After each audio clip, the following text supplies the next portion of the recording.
What a tragedy this has been. Probably the worst in the 21st century, according to the UN. And I think any person watching the news would agree, Martha.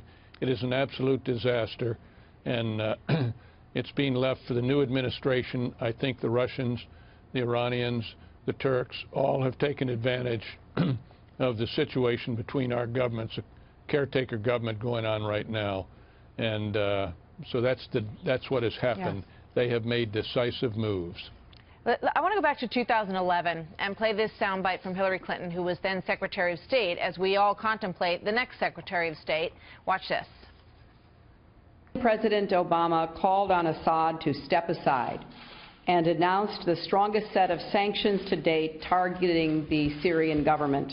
For the sake of the Syrian people, the time has come for him to step aside and leave this transition to the Syrians themselves.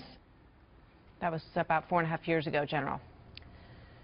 Well, they left it to the Syrians themselves, and you see what has happened. In addition, the Russians a year and a half ago entered the fight.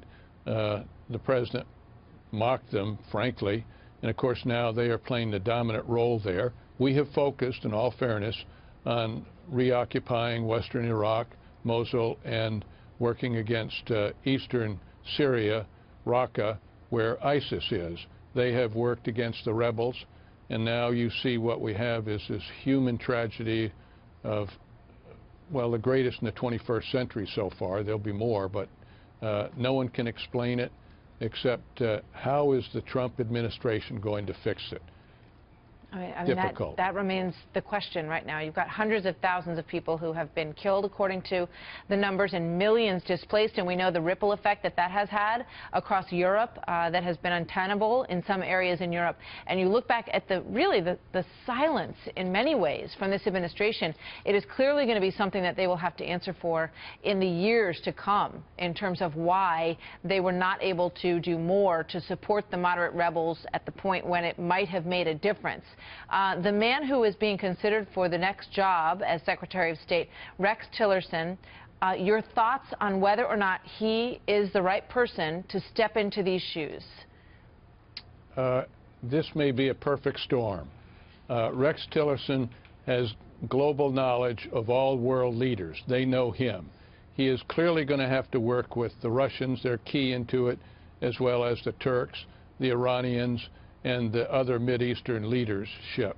There's no question that it is an extremely difficult position to be put in right away, Martha. But I am very encouraged that President-elect Trump has selected the right person to solve this very complex problem. And it is complex. It's not going to go back together the way we envisioned it 9 years ago, the way the world was in the Middle East. That world is not going to go back together that way. But Russia is involved with it, and you've got the Shia crescent that has swept across the whole Saudi and Arabian peninsula there, and that is the danger, because you now have a route, a direct route from Tehran into Aleppo down into Damascus, and so that road is the road that the lines of communications that the Iranians want to keep. And that's the danger that this administration left, the Shia crescent across the Arabian Peninsula. That's very dangerous. We cannot let that continue. Well,